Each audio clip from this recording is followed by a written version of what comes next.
परमपिता ब्रह्मा ने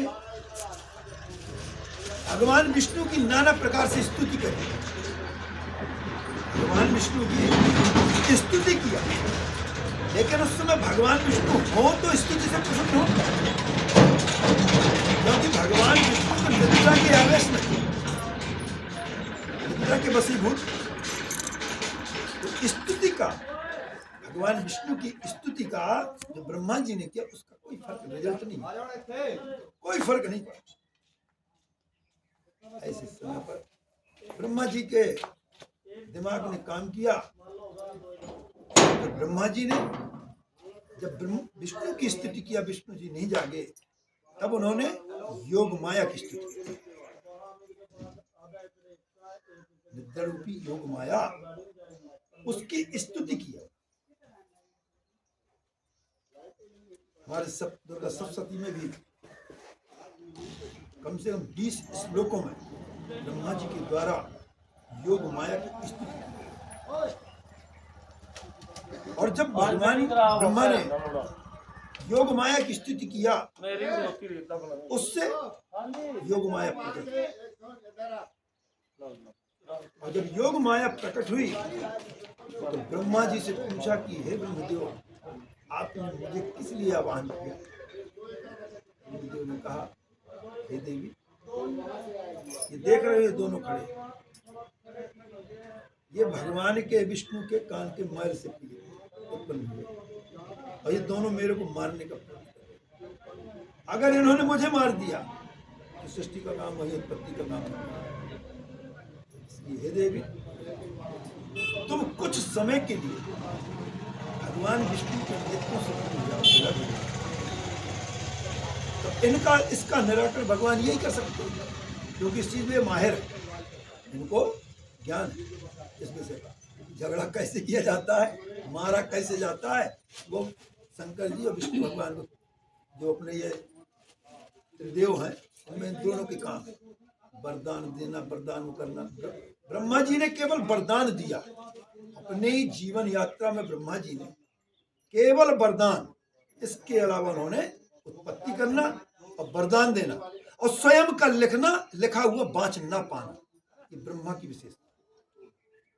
भाग्य सबका लिखता है, ब्रह्मा भाग्य सबका लिखता है, लेकिन ब्रह्मा लिखी हुई बात को पढ़ नहीं सकता। क्यों नहीं पढ़ सकता? मैंने लिखा, मैं ना पढ़ पाऊं? आखिर इसमें कला क्या है, विशेषता क्या है, कारण क्या है? क्योंकि ब्रह्मा किसी का भाग्य लिखता है तो हाथ पीछे करके। ब्रह्मा जी जो है, हाथ, इसका उदाहरण कहाँ मिलेगा? रावण एक बार, देखो विषयांतर हो गया, याद करने की देख से छोड़े रहे, भूल याद हुआ। एक बार रावण परमपिता ब्रह्मा जी के पास में ब्रह्मलोक, क्योंकि रावण त्रिलोक विजयी था, शंकर जी का महान भक्त था, रोज शीश काट के चढ़ाने वाला ऐसा निरंकारी भक्त था। ज्ञानी इतना था कि उस समय के उसके समकालीन इतना विद्वान कोई था भी नहीं, इतना बलवान भी कोई नहीं था, ऐसा त्रैलोक विजयी रावण था। रावण के मन में दो विषय थे, एक तो अग्नि में धुआं नहीं होना चाहिए, ये पहली सोच थी रावण की, और दूसरे मृत्यु लोक से स्वर्ग लोक तक सीढ़ी बनवा देना, ये उसके मन की कल्पना थी। इन्हीं प्रसंग को लेकर के ब्रह्मदेव के पास में गया। उस समय ब्रह्मा जी दोनों हाथ से एक बच्चा और एक बच्ची का भाग दे।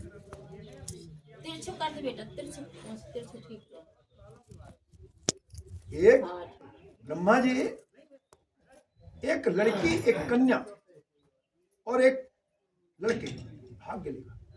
उसी समय रावण पहुंच गया। तो रावण ब्रह्मा की लेखनी को पढ़ सकता था, पर किसी का भाग्य नहीं लिख सकता। और ब्रह्मा लिख सकता था, पढ़ नहीं सकता।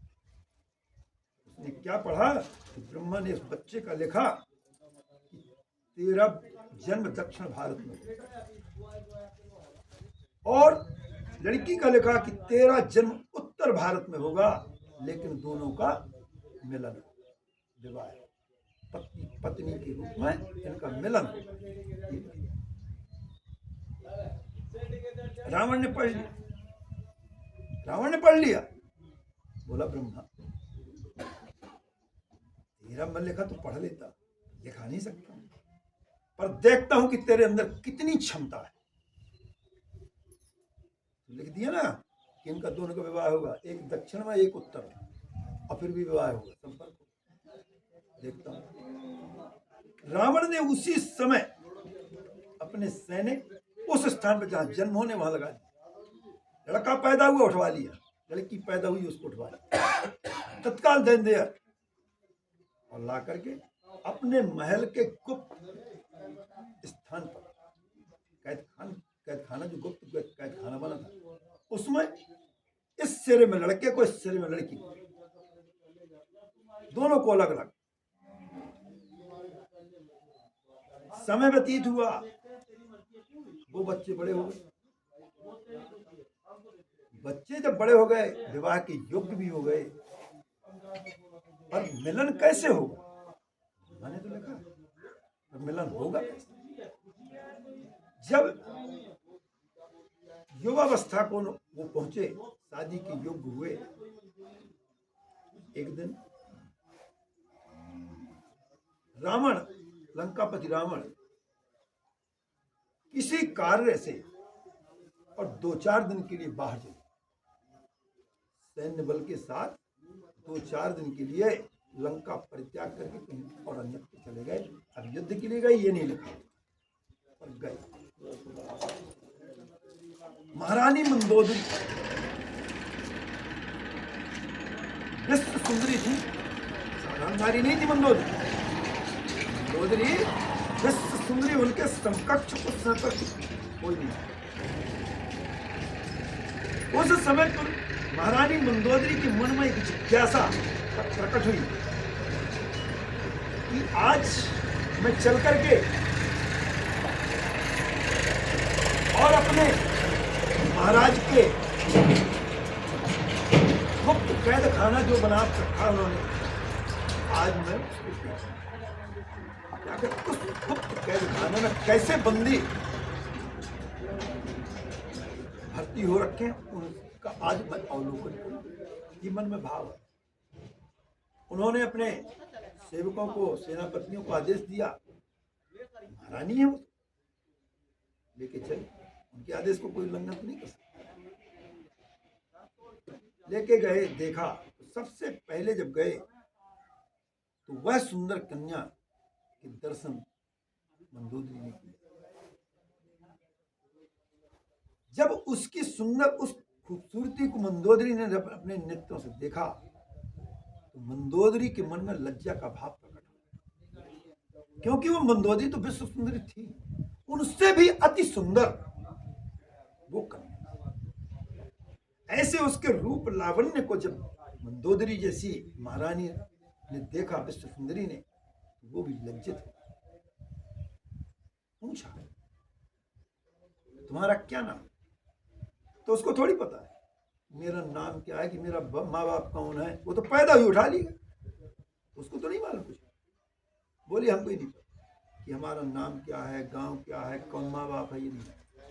हम यहीं पले बड़े हैं, यही जानते हैं, यही हमारी जिंदगी। आखिर मंदोदरी मन में विचार किया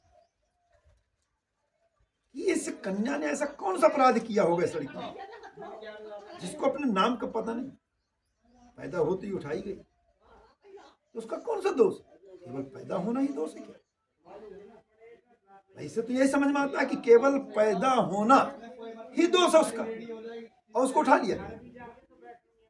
आगे चली, अंतिम छोर पर जाके देखती हैं तो वही लड़का दक्षिण भारतीय,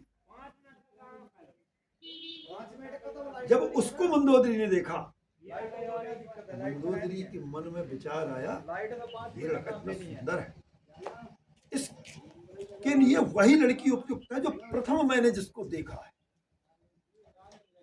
उस लड़की के योग्य अगर सुंदर वर कोई है, यही लड़का। आदेश दे दिया उन्होंने, दोनों को बंदी गृह से बाहर और दोनों को शादी कराई। महारानी जी हैं, आदेश का कौन उल्लंघन कर दे? रावण है नहीं, उन दोनों को बंदी गृह से छुड़ाया गया और मंदोदरी ने स्वयं उपस्थित रह करके पंडित को बुलवा करके दोनों का विवाह कर दिया और यथा उचित स्थान दे करके, ऐसा कि 7 पीढ़ी तक तुम खाते रहो, कुछ बढ़ाएगा नहीं, खत्म नहीं होगा, इतना सामग्री सामान सब कुछ दे करके स्थान भी दे। रावण आए। अब रावण जब लौट करके वापस आए तो उन्होंने अपने गुप्त खाने का अवलोकन किया तो दोनों कोठे खाली। जानकारी तब पता चला कि महारानी मंदोदरी ने दोनों को निकलवा करके दोनों का विवाह करके फलाने गांव में रहने के लिए संपत्ति दे करके अब सुखी जीवन जीना आरंभ कर। तब रावण के समझ में आया कि ब्रह्मा का लेख पढ़ सकता हूं, क्योंकि विवाह लिखा तो माने होना है। तो इसलिए कहते हैं कि हानि लाभ जीवन मरण जस अपजस विधि। आज मनुष्य, क्योंकि कर्म ये कर्मानुसार है, मनुष्य के कर्म 3 प्रकार, संचित, प्रारब्ध और क्रियमाणा तत्काल का तत्काल प्राप्त। आज का किया गया कर्म ये हमारा संचित होता है। चित्रगुप्त की ड्यूटी ही केवल इतनी है कि पाप और पुण्य रूपी कालम को भरते रहो। समस्त जीव क्या कर्म तो लागू केवल मनुष्य को है, बाकी तो किसी को कर्म नहीं है, तो उनके तो लिखने का कोई मतलब ही नहीं। उन पर तो जब परमात्मा की दृष्टि पड़ेगी तब उन योनियों से वो निकलेंगे, उसके पहले उनका कोई चारा नहीं है। जैसे कह देते हैं, मैं बहुत लोगों को मुखार बंदे से सुना कि हम अपने कर्मों से मनुष्य बने हैं। शास्त्र तो नहीं कहता, ये हमारी भावना हो सकती है, हमारी सोच हो सकती है, लेकिन शास्त्र की सोच नहीं है। रामायण में तुलसीदास जी ने लिखा है कि इस जब 4 योनि में जीवात्मा भटकती है तो परमात्मा की कभी दृष्टि पड़ जाती, कबहु कृपा कर मानुष देही।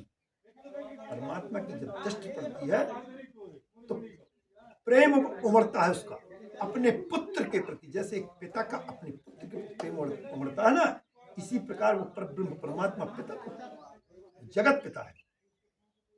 जब इन 4 योनि पर रहने वाले जीवों के ऊपर जब दृष्टि पड़ती है तो किसी के ऊपर कृपा करके करुणा करके वो मनुष्य बना देता। कबहु कृपा कर, कबहु ऐसे नहीं कि रोज आया है, कबहु सकृत दृष्टि पड़ गई प्रमोटेड, अब तुम चलो मनुष्य बनो। अब मनुष्य बना तो वहां से मनुष्य जब बना तो कर्म लागू करो, क्योंकि अन्य जीवों को कर्म लागू नहीं। अब संशय शास्त्रों में पंडितों ने भी कुछ भरा, मेरे मतानुसार, मैं बाकी नहीं कह रहा। जैसे कहते हैं पंडितों को मुखारबंद से मैंने सुना विद्वानों की कि आप गधा बन जाओगे, ऐसा कर्म करोगे, कुत्ता बन जाओगे, बिल्ली बन जाओगे, सुअर, या नाना प्रकार की उसमें चले जाओगे। पर जहां तक हमारा मानना, इन जीवों को जो 4 योनि पर उद्भिज श्वेतज अंडज पिंडज मनुष्य को छोड़ करके इनको कर्म लागू नहीं। जब कर्म लागू नहीं है तो फल कैसे लागू हो सकता है? जिसको कर्म ही लागू नहीं है, क्योंकि हमारा शास्त्र बड़ा पड़ा है कि बिना कर्म के फल प्राप्त होना ही नहीं है। देखा, इसलिए तो गीता में भगवान कृष्ण ने कहा कि कर्मण्येवाधिकारस्ते। अर्जुन, व्यर्थ की बात मत कर, कर्म करना मनुष्य का अधिकार है। माने यह नहीं कि कर्म कर लेना, हाँ, अधिकार स्वरूप। क्योंकि महाभारत में दोनों सेनाएं आपस में आमने सामने खड़ी है, कौरवों पांडवों की, लाखों की तादाद में वीर योद्धा दोनों तरफ से। भगवान कृष्ण अर्जुन को के सारथी बने, अर्जुन को नाना प्रकार से उन्होंने समझाया। आज ये प्रसंग वैसे महाभारती का है, आज कैसे पूरा प्रसंग, कुछ बीच की घटना कल से परसों से। तो भगवान कृष्ण ने नाना प्रकार से अर्जुन को समझाया। पूरी गीता पढ़िएगा, 28 प्रश्न की गीता है। अर्जुन के भगवान कृष्ण से 28 प्रश्न गीता के अंदर हैं। और कब प्रश्न किए गए? जब दोनों सेनाएं खड़ी और भगवान ने वहां बीच में रथ रोक करके समय को रोक दिया और गीतोपदेश दिया। वही तो गीतोपदेश दिया। पर 27 प्रश्न जब कर लिया अर्जुन ने और जब 28 प्रश्न करने लगा किया, भगवान कृष्ण ने कहा, अर्जुन ये तेरे 27 प्रश्न निरर्थक थे, माया से क्योंकि भगवान कृष्ण वहां लास्ट में अंत में बोलते हैं कि ये युद्ध भाइयों भाइयों का नहीं है, या मामा फूफू का नहीं है। क्यों? दोनों तरफ या रिश्तेदार तो खड़े थे, सब गुरुदेव खड़े हुए, द्रोणाचार्य जी खड़े हुए हैं, कृपाचार्य जी खड़े हुए हैं, सारे भाई सोठो खड़े हैं, भीष्म पितामह जिनकी गोद में अर्जुन पला बढ़ा है, सब खड़े हुए। इनको मारना है, कैसे मारेगा अर्जुन? अर्जुन बोला अपने स्वजन संबंधियों को मारने के बाद अगर मुझे आप कहो कि मैं इंद्र का पद तुझे त्रैलोक्य का पद देता हूं तो मुझे नहीं, नॉट। मैं बिल्कुल इस पद को एक्सेप्ट नहीं कर रहा हूं, बिल्कुल। इस प्रकार के 27 प्रश्न, 28वां प्रश्न जब किया कि प्रभु, जब भगवान ने कहा, अरे अर्जुन ये लड़ाई तुम्हारे आपस के रिश्तेदारों की लड़ाई नहीं, ये लड़ाई एक तरफ धर्म खड़ा है और एक तरफ अधर्म खड़ा है। धर्म संस्थापनार्थाय संभवामि युगे।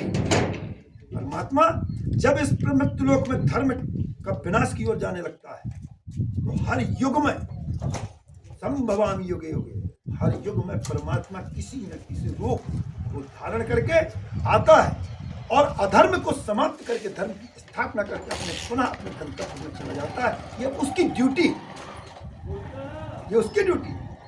और नहीं अराजकता न फैल जाएगी, अधर्म में अधर्म हो जाएगा, कोई किसी की न मां रह जाएगी, न बहन रह जाएगी, न कोई किसी को मानेगा, न छोटे न बड़े, हर चीज खत्म हो जाएगा। तो ऐसे समय पर धर्म की स्थापना करने की लड़ाई हो रही है, ना कि रिश्तेदारों की लड़ाई। और तुम कहते हो कि मैं इनसे कैसे युद्ध करूं? अब 28वां प्रश्न इस प्रकार के भगवान कृष्ण की वाणी को सुनकर हाँ भगवान हे केशव, आप तो कहते ठीक, लेकिन अब ये 28वां प्रश्न, लेकिन मन नहीं मान रहा, मन नहीं मान। भगवान कृष्ण ने कहा, हे अर्जुन, हे पार्थ, तुम्हारे ये 27 प्रश्न निरर्थक थे। 27 प्रश्न माया प्रेरित, माया के वशीभूत होकर के तुमने ये 27 प्रश्न जिनका कोई औचित्य नहीं। तुम्हारा असली प्रश्न ये, क्यों? मन की गति चंचल, मन की गति, कहावत कही थी ना मैं कि क्षण में लल्लू क्षण में लाल, ये है मन की गति। अभी कुछ फिर कुछ। भगवान ने कहा ये प्रश्न तुम्हारा, लेकिन भगवान कृष्ण ने समझाया, अर्जुन मन को एकाग्र नहीं किया जा सकता, लेकिन अगर हम योग का सहारा ले तो कुछ समय के लिए, कुछ क्षण के लिए मन को वशीभूत किया जा सकता है। बाकी मन को कंट्रोल करने की कोई दवाई नहीं, ना कोई उपाय, या भगवत चरित्र में अपने आप को डुबो देना। पर कितने समय? हर समय नहीं बीता। और ऐसा कोई होता तो बिरला होता है, कोई वो कोई बिरला। जिस प्रकार से रामायण के अंदर लक्ष्मण और राम का जन्म सब साथ ही, जिसकी खबर पहले मिली वो बड़ा हो गया, पैदा एक साथ, चारों भाई एक साथ। और रामायण में लक्ष्मण पैदा होने से लेकर के जहां तक रामायण लिखी गई तहां तक साथ ही मिला लक्ष्मण, पर कभी प्रश्न नहीं किया लक्ष्मण। भगवान राम से कभी प्रश्न नहीं, आज्ञा को सिरोधार्य किया, जो उन्होंने कहा किया, पर अपने से मन से कोई प्रश्न करे, केवल एक बार उन्होंने प्रश्न किया, जब पंचवटी में सीता जी चोरी चली। अब दोनों भाई सीता जी की खोज में विलखन शांत भाव से बैठे थे। लक्ष्मण जी ने वहां प्रश्न किए। तो कितने प्रश्न किए? 8 प्रश्न पूरी रामायण में है, जिसमें 7 प्रश्न ऐसे। 8वां प्रश्न, प्रभु इस सृष्टि में आपको मायापति कहा जाता है। मायापति माने माया के स्वामी, और स्वामी की आज्ञा का पालन करना सेवक का धर्म है। स्वामी की आज्ञा का पालन करना सेवक का धर्म है। तो भगवान, मैं यही पूछना चाहता हूं कि आप मायापति, उसके स्वामी हैं, आपकी आज्ञा का पालन करती है, इसलिए आपको माया व्याप्ति नहीं है। क्यों? क्योंकि आप एको ब्रह्म द्वितीयो नास्ति, आप ब्रह्म होता, आप ब्रह्म का स्वरूप। तो ब्रह्म की ताकत शक्ति है माया, वो ताकत भी है और कमजोरी भी वही ब्रह्म। तो प्रभु ये माया क्या चीज है जो इस सृष्टि में आपके अलावा सबको व्यापी हुई है, ये हम आज तक नहीं जानते। तब प्रभु ने कहा, भगवान राम ने, कि मैं और मोर तोड़ से पूरा संसार ये मेरा और ये तेरा, इसी मध्य पूरा संसार।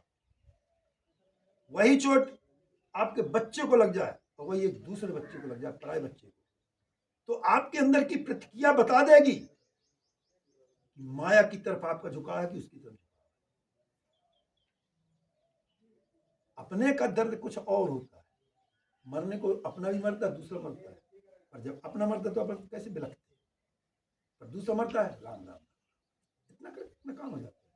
तो वो माया, ये मेरा ये परा, इसी में पूरा संसार उलझा हुआ। अब हम प्रसंग में, तो मधु कैटभ को जब ब्रह्मा जी ने देखा कि मारने का प्रयत्न, योग माया को उन्होंने स्तुति किया, स्तुति करी। योग माया प्रकट हुई और योग माया ने ब्रह्मा जी से पूछा, हे ब्रह्मदेव, आपने मुझे किस कारण से याद किया? ब्रह्मदेव ने कहा, हे देवी, देख रहे हो ये दोनों दैत्य भगवान के कान के मैल से पैदा और मुझे मारने का कार्य उद्योग कर रहे हैं। अगर भगवान के नेत्रों से आप दूर नहीं होगी तो ये मुझे मार, और ये मार देंगे तो सृष्टि का काम मिल जाएगा। क्योंकि ब्रह्मा भी कोई एक ब्रह्मा तो है नहीं, ये अकेला ब्रह्मा नहीं था। इसके पहले और भी ब्रह्मा बने। इसके पहले ब्रह्मदेव के पहले ये जो वर्तमान में ब्रह्मा है, इसके पहले बहुत ब्रह्मा, जब सृष्टि की उत्पत्ति का कार्य हुआ, बताया ना कि डीप में बहुत चले जाते।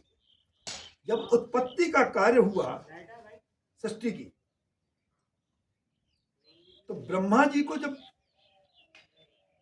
भगवान विष्णु ने उत्पन्न किया, सृष्टि की उत्पत्ति करो, तो ब्रह्मा जी जब सबसे पहले लड़की बनाया, उन्होंने स्त्री बनाया, तो स्वयं मोहित हो गए। अब जब तुम ही मोहित हो, सृष्टि का काम क्या करोगे? ब्रह्मा जी ने, भगवान विष्णु ने वहां उनका काम तमाम।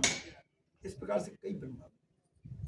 फिर जब स्वयंभू, अच्छा, स्वयंभू मनुष्य के रूप से पहले भी हुए, हमारे मनुष्य के रूप में जहां से वर्णन आता है, वो आता है हमारे 4 ऋषि कुमारों से,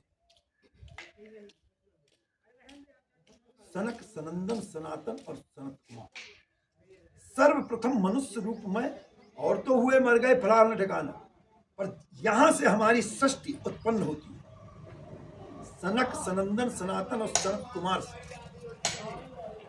और जब इन चारों को ब्रह्मदेव ने उत्पन्न किया, तो इनका सबसे पहला प्रश्न था, कौन हम कौन है?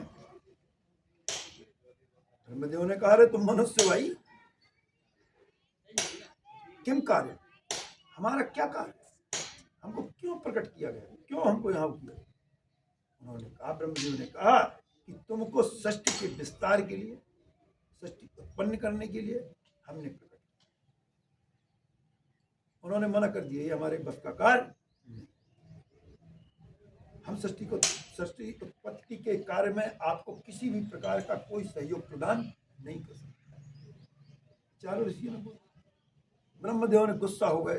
ब्रह्मदेव ने कहा कि जाओ तुम 8 वर्ष के बने रहो, इससे तुम्हारी आयु ज्यादा हो न करे। तो आज भी जनक सनंदन सनातन सनत कुमार 8 वर्ष परमानेंट, तीनों लोक में कहीं भी जाओ कोई रुकावट, किसी भी क्षण किसी भी समय 3 लोक में कहीं भी पहुंच जाओ। और ये चारों एक बार पहुंच गए विष्णु लोक। चारों ऋषि कुमार कहां पहुंच गए? विष्णु लोक। अब भगवान विष्णु के पार्षद जय और विजय, भगवान विष्णु के पार्षद जय और विजय, और जैसे ही पहुंचे तो जय और विजय ने इनको रोक दिया, आगे नहीं जा सकते। ड्यूटी ड्यूटी होती है, और ड्यूटी में तो प्राण ले भी सकता है, प्राण दे भी सकता है। ड्यूटी माने ऐसी चीज, मना कर दिया कि आप अंदर नहीं जा सकते। चारों ऋषियों ने कहा कि हमको तो कहीं आने जाने की रुकावट नहीं। फिर तुम कौन हो? बोले हम प्रभु के पार्षद सेवक, हमें ऐसा आदेश है कि जब तक हम प्रभु की आज्ञा नहीं ले लेंगे हम आपको अंदर नहीं जाएंगे। उस समय पर सनक ये चारों ऋषि कुमारों ने जय और विजय को 3 जन्म का श्राप दे दिया। जाओ 3 जन्म राक्षस, 3 जन्म राक्षस, और तीनों जन्म में तुमको भगवान ही मारे, तुमको भगवान ही मारे। इनके 3 जन्म हुए, रावण, कुंभकर्ण, शिशुपाल, ये सब 3 जन्म में हुए, भगवान ने मारा। तो सनक सनंदन सनातन सनत कुमार जो थे, ये इसके बाद गए और उनको श्राप दे करके उनको वहां पदच्युत कर दिया। उन्होंने भगवान विष्णु से काफी अन्य विनय किया, पर भगवान ने कहा कि मैं सब कुछ मंजूर है, पर ब्राह्मण का कहा हुआ वचन में कभी मेट नहीं सकता। क्योंकि भगवान विष्णु का एक ही कथन है कि मृत्यु लोक में मेरी कोई पूजा ना करे, मुझे कोई दुश्मनी नहीं, लेकिन अगर वह ब्राह्मण का अपमान कर दिया तो मेरा सबसे बड़ा शत्रु। इस शास्त्र की लिखी चीज बता रहा हूं कि अगर कोई मृत्यु लोक में मेरा अपमान करे, मेरा पूजन ना करे, मुझे बिल्कुल उससे बुराई नहीं। पर ब्राह्मण का अगर किसी ने अपमान कर दिया तो मेरा सबसे बड़ा शत्रु। जिस मनुष्य के मन में भगवान विष्णु को साक्षात भोजन कराने की कल्पना जागृत हो, शास्त्र में लिखा है कि वह ब्राह्मण को बुला करके भोजन करा दे और अंत में उसे दक्षिणा दे दे, तो ब्राह्मण का किया गया भोजन भगवान विष्णु को स्वयं प्राप्त हो जाता है। क्यों? क्योंकि मुख से उत्पत्ति ब्राह्मण की भगवान विष्णु के मुखारविंद से, इसलिए ब्राह्मण के चरण को भगवान ने सीने पर समझा। एक बार भृगु जी, ऋषि भृगु, सारे ऋषि इकट्ठे हो गए और सबके मन में एक कल्पना आई, आपस में चर्चा किए, आखिर ये त्रिदेव इस सृष्टि का संचालन करने के लिए 3, चौथा नहीं, 3 जो ही संचालन इसका कर, उत्पत्ति, पालक, संहार, अब तीनों हैं। इनके कारण ये जो काम करते हैं, तो काम तो करते हैं लेकिन इनको जानेंगे कैसे? तब इनका नाम दे दिया ब्रह्मा विष्णु महेश, तब ना जानेंगे। भाई माचिस मंगाना तो नाम होगा तो कैसे मंगाओ? नाम होगा तब ना मंगाओ। तो सारे ऋषि इकट्ठे हो गए और बोले आखिर इन त्रिदेवों में श्रेष्ठ कौन? एक बार, ये तो तीनों की बात है, एक बार 2 भी आपस में लड़े थे, ब्रह्मा और विष्णु आपस में। किस लिए? मैं श्रेष्ठ। वो बोले मैं श्रेष्ठ, ये बोले मैं श्रेष्ठ। उस समय पर भगवान शंकर जी उत्पन्न हुए, तब उन्होंने आभास कराया कि श्रेष्ठ कौन है। क्योंकि उस समय पर जब ये ब्रह्मा और विष्णु आपस में वाद विवाद करने लगे कि मैं श्रेष्ठ, उस समय पर भगवान भोलेनाथ लिंग रूप में प्रकट होकर के और क्योंकि जब दो आपस में वाद विवाद करते हैं तो अगर इतनी क्षमता उनके अंदर होती निर्णय लेने की तो विवाद ही नहीं करते। ऐसे समय पर तीसरा व्यक्ति निर्णय करने की स्थिति पर होता। वहां शंकर जी प्रकट हुए और उनको आपस में लड़ते हुए देखा, पूछा तो बोले भाई तुम मेरे आदि और अंत का पता कर लो, जो पता कर लेगा वही श्रेष्ठ। भगवान विष्णु नीचे की ओर गए, भगवान विष्णु थक हार करके पहुंच गए और उनको छोड़ नहीं मिले। ब्रह्मदेव ऊपर की ओर गए, चलते चलते काफी निकल गए, लेकिन जब अंतरिक्ष में पहुंचे तो शून्य अंतरिक्ष में गुप्त अंधेरे पर एक पुष्प केतकी नाम का ऊपर से नीचे की ओर गिर रहा। केतकी ब्रह्मदेव को मिला, ब्रह्मदेव को उसने प्रणाम किया। ब्रह्मदेव ने पूछा केतकी तुम कहां से आए? उन्होंने बताया। उसने पूछा ब्रह्मदेव आप कहां से आए? उन्होंने कहा मैं इस लिंग के आदि का पता करने जा रहा। बोले काहे के लिए जा रहे? मैं तो उन्हीं के ऊपर मुंह चढ़ाए ना भक्त लोग, भाई उसी भोलेनाथ के ऊपर तो मुझे चढ़ाया ना। अब वहां से मैं गिर करके नीचे गिरा, फिसल करके नीचे गिरा, तो आदि का तो पता हो गया ना। ब्रह्मा जी ने कहा बात तो तुम ठीक कह रहे हो, पर क्या तुम चल के गवाही दोगे? बोले हाँ मैं चलता। तो केतकी ब्रह्मा जी के साथ जिस जगह से प्रारंभ किए थे वहां विष्णु भी खड़े और केतकी के साथ आए और अपनी बात को उन्होंने रखा कि मैंने आपके आदि का पता कर लिया। भोलेनाथ ने कहा यह असंभव, ये असंभव। ब्रह्मदेव ने कहा केतकी से पूछ लो। केतकी ने कहा मैं तो आप एक ऊपर चढ़ा था, मेरे को एक भक्त ने चढ़ाया। अरे बोले पगले, मैं तो भक्तों के वशीभूत होकर के भक्त के आधार पर अपने रूप को छोटा या बड़ा करता हूं। भक्त के आधार पर अपने स्वरूप को छोटा या बड़ा करता हूं। केतकी तुमने झूठी गवाही दी, मैं तुम्हें श्राप देता हूं कि आज के बाद तुम्हें पूजा में मैं कभी स्वीकार नहीं। तो भगवान भोलेनाथ की पूजा में केतकी का पुष्प वर्जित और ब्रह्मदेव को झूठ बोलने के कारण चतुर्भुजी ब्रह्मा का एक सिर जो है और शिव जी ने राधे राधे कर।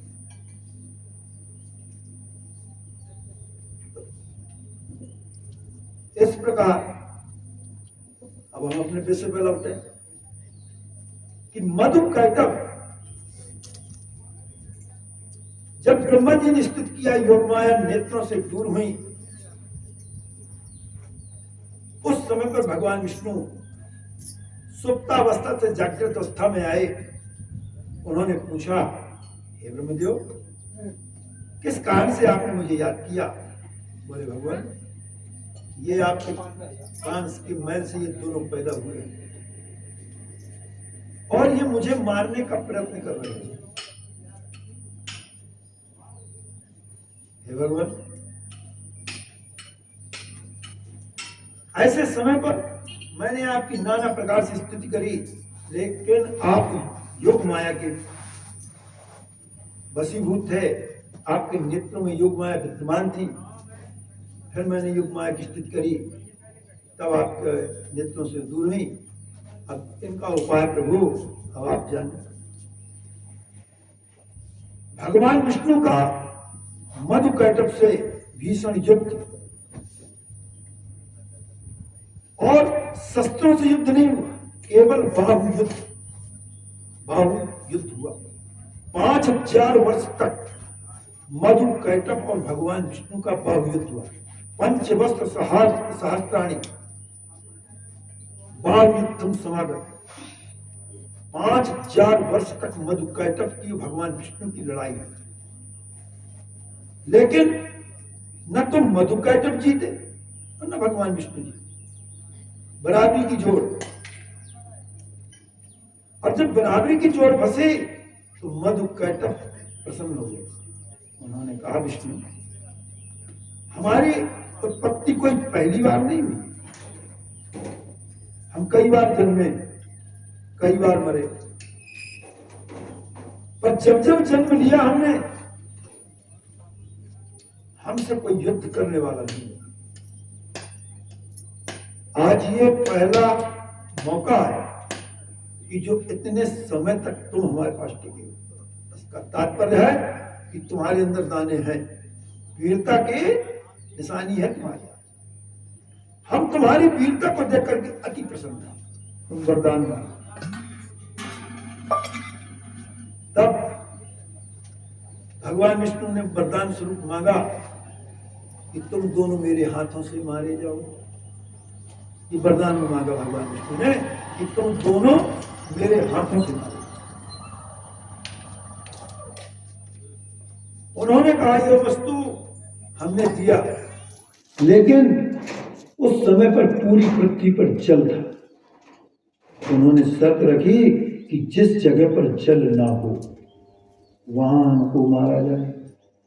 भगवान ने अपनी माया के आदेश दिया, कुछ जमीन का हिस्सा खाली कराया, और उस समय पर भगवान विष्णु ने मधु और कैटभ को अपनी जंघाओं पर रख करके और उनका राधे राधे किया। क्योंकि कल बताया था मैंने कि दो ही ऐसे प्रसंग हमको पढ़ने में प्राप्त हुए। एक नृसिंह भगवान का जब अवतार हुआ तो हिरण्यकश्यप और हिरण्याक्ष शुरू की कथा है ये, लेकिन पता है ना कि समय न होने के कारण कुछ कथा कह नहीं पाते। पूरे पुराणों में आप 18 पुराण में आप देखिएगा, एक माँ बाप के जाए दो पुत्र, दोनों को मारने के लिए भगवान को अलग अलग अवतार धारण करना पड़ा। केवल एक ही उदाहरण है, दूसरा कहीं उदाहरण नहीं मिलेगा पूरे 18 पुराण। हिरण्याक्ष और हिरण्यकश्यप सगे भाई अदिति के गर्भ से पैदा हुए। कश्यप जी के ये दोनों पुत्र हिरण्याक्ष और हिरण्यकश्यप, तो हिरण्याक्ष को मारने के लिए भगवान ने वाराह रूप धारण किया। बोलो वाराह भगवान की। वाराह रूप धारण किया था क्योंकि उन्होंने इस पृथ्वी को चोरी किया और पूरी पृथ्वी को जलमग्न कर दिया। अब चोरी तो वाला नहीं की जा सकती पृथ्वी, अब कहते हैं, लेकिन मैं भी कह देता हूं, लेकिन कल्पना का विषय है कि पृथ्वी और जल अलग अलग ग्रह नहीं, क्योंकि अगर ये डब्बा है और इसी में आधे में पानी आधे में हुआ तो डब्बा तो एक ही है। तो इसको चोरी करके कैसे किया? तो काट के उसको मिलाएगा तब ना चोरी कहलाएगा। जब एक ही ग्रह है तो चोरी करके उसमें छिपा दिया, बात जमती नहीं।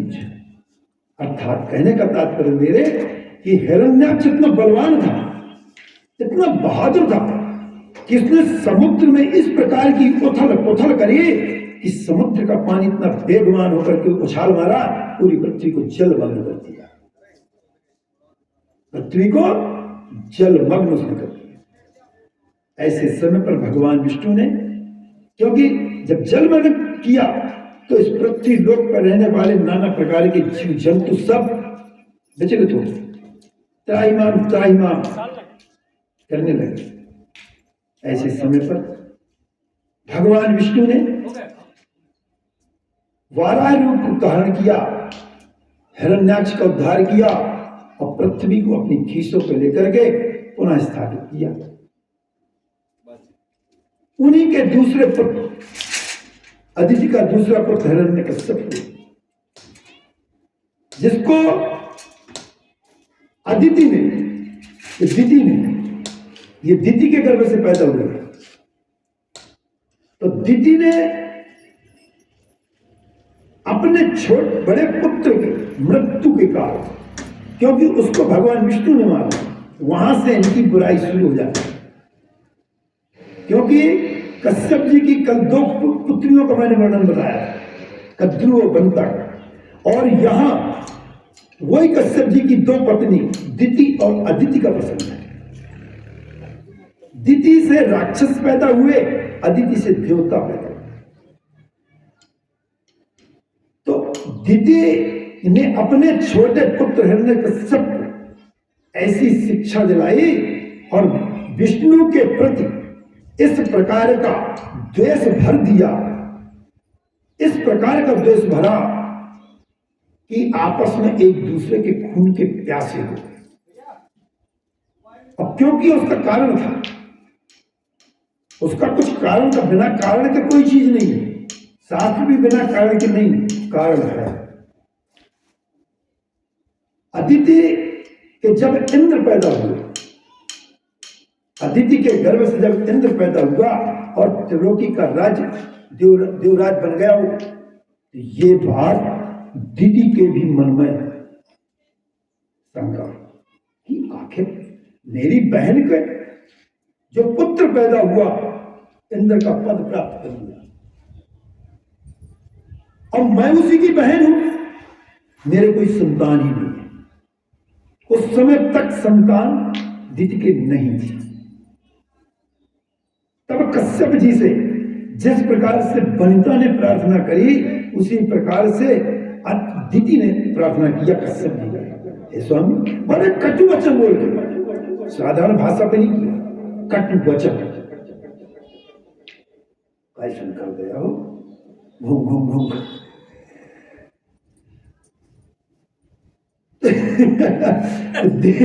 तो दिति ने कटु वचन से अपने स्वामी कश्यप जी की बेइज्जती की।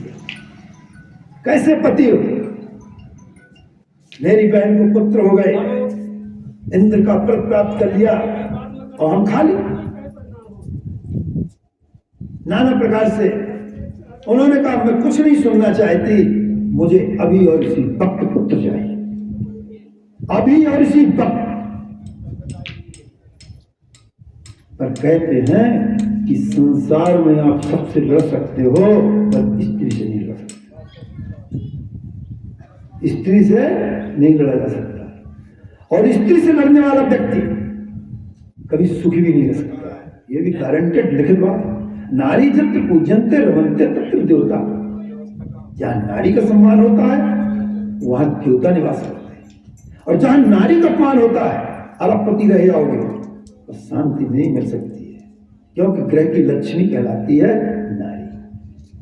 इसलिए नारी का हर मनुष्य को अपने जीवन काल में सम्मान करना चाहिए। यहां दिति ने जब इस प्रकार से किया तो कश्यप जी हार गए।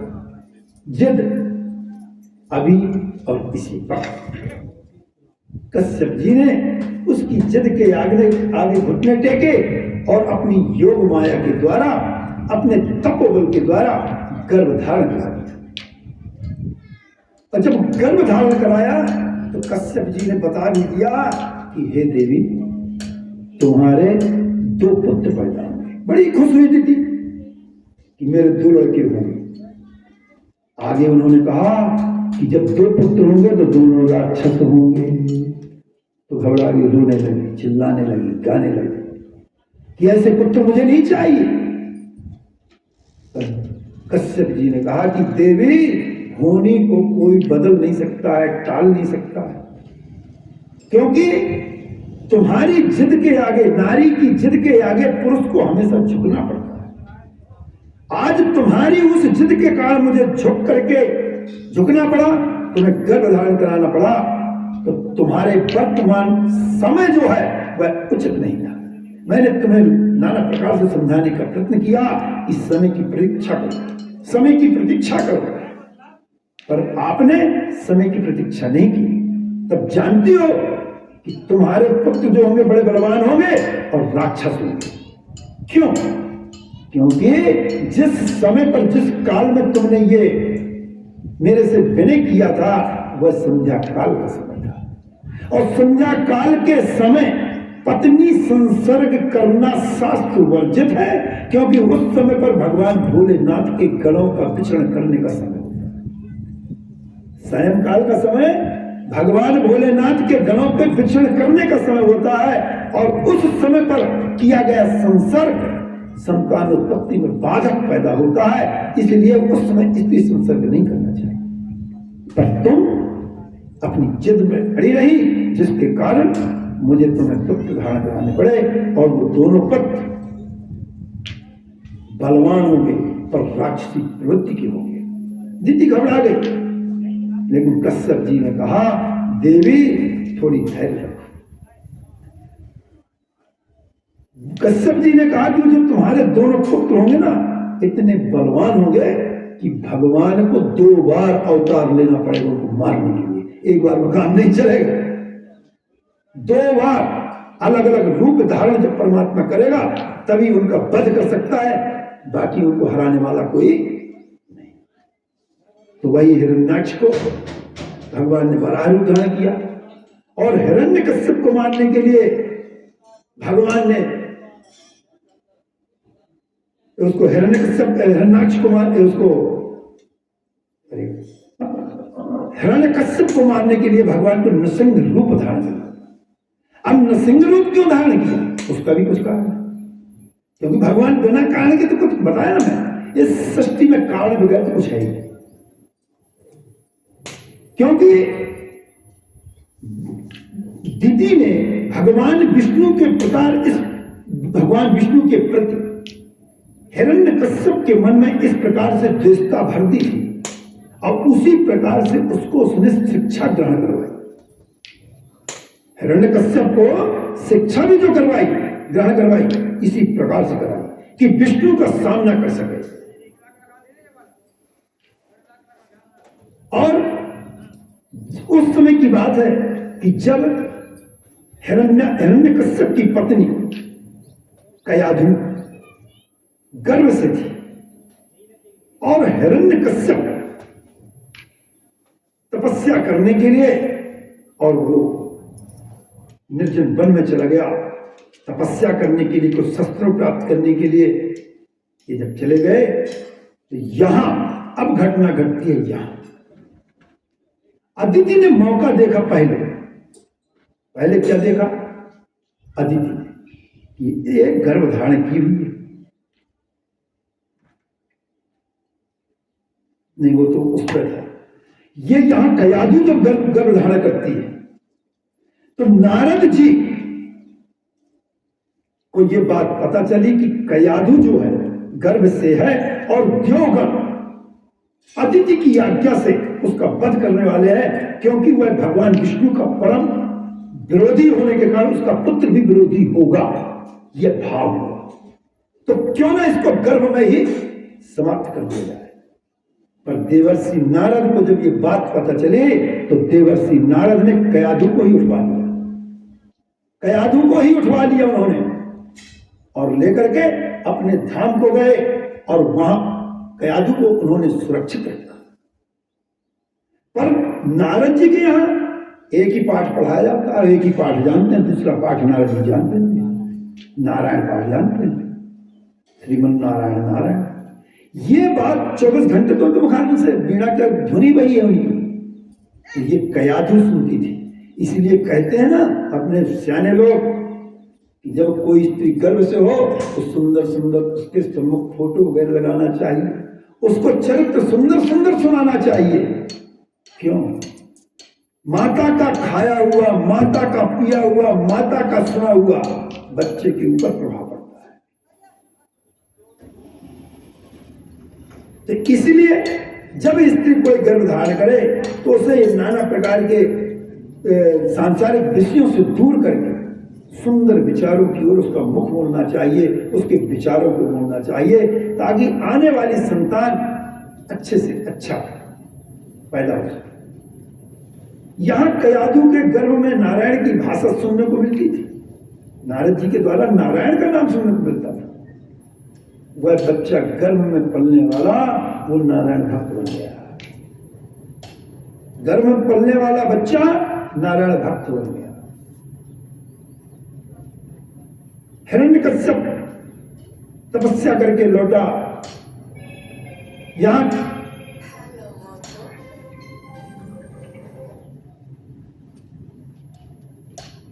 कश्यप जी हिरण्यकश्यप लौट के आया तो नारद जी ने कयाधु को हिरण्यकश्यप के पास में सुरक्षित पहुंचा दिया। और जब वहां पुत्र हुआ उसके गर्भ से तो उसका नाम पड़ा प्रहलाद। पर पैदा होते ही वो बालक नारायण नाम का जाप करते हुए पैदा हुआ। और नारायण नाम का जब जाप करते पैदा हुआ तो हिरण्यकश्यप ने कहा कि मेरे कुल में ये कुलक्षी कहां से पैदा हो गया, हमारे दुश्मन का नाम ले रहा है, इसको यहीं समाप्त करो। और मां कैसे अपने पुत्र को मार सकती है? उसने अपने स्वामी से प्रार्थना की, कोई बात नहीं, अभी तो पैदा हुआ है, मैं आगे इसको समझा लूंगी, ज्ञान प्राप्त करा। समय व्यतीत हुआ पर उस बालक में कोई फर्क नहीं लगा। बालक बड़ा हुआ, उसको मारने का नाना प्रकार से यत्न किया उन्होंने, लेकिन नहीं मार पाए। याको राके साइया मार सके ना। उसने उबलते हुए तेल की कढ़ाई पे फेंक दिया बालक को, लेकिन वह भी बर्फ के समान शीतल हो गया, उसका कुछ नहीं। इसके पश्चात हिरण्यकश्यप ने अपने सैनिकों को आदेश दिया कि ऊंचे पहाड़ पर ले जाकर के इसको फेंक। सैनिक लेके गए, लेकिन उस सुंदर बालक के मुखारबिंदु को जब वो सैनिक देखते हैं, उनकी आत्मा नहीं फेंका उन्होंने, और बोल दिया हमने फेंक दिया, अब बचे या मरे वो बात की बात। प्रहलाद फिर आ गए, प्रहलाद जी से प्रार्थना कर लिए थे कि तुम यही कह देना कि हमको फेंक दिए थे, और हमको मार देगा तुम्हारे पिता। प्रहलाद जी ने वही किया। जब हर जगह से हार गया, तब शुक्राचार्य, दैत्य गुरु शुक्राचार्य जी को उसने बुलावा भेजा। शुक्राचार्य जी आए, उन्होंने कहा आप अपने इस पुत्र को हमारे आश्रम में, हमारे पुत्र संडा और मरकट, शुक्राचार्य जी के पुत्रों का नाम संडा और मरकट, वो सुंदर शिक्षा प्राप्त कराते हैं, आश्रम में प्रहलाद को भेजा जाए। हिरण्यकश्यप ने प्रहलाद को भेज दिया आश्रम, वहां शिक्षा प्राप्त करने लगा। लेकिन कुछ समय व्यतीत हुआ तो हिरण्यकश्यप के मन में आई कि चलो हम चल के देखते हैं कि आखिर हमारे बच्चे ने कहां तक शिक्षा प्राप्त करी। ये हर माता पिता का कर्तव्य है कि हम बच्चे के प्रति उसको पढ़ा रहे हैं, उसको खर्च कर रहे हैं, और हम ध्यान न दें तो क्या पता हमारे दिए पैसे का गलत दुरुपयोग कर दे। इसलिए निगरानी रखना जरूरी है। चाहे बच्चा कितना सीधा क्यों ना, बच्चा है, संगत में अच्छे बिगड़ जाते हैं।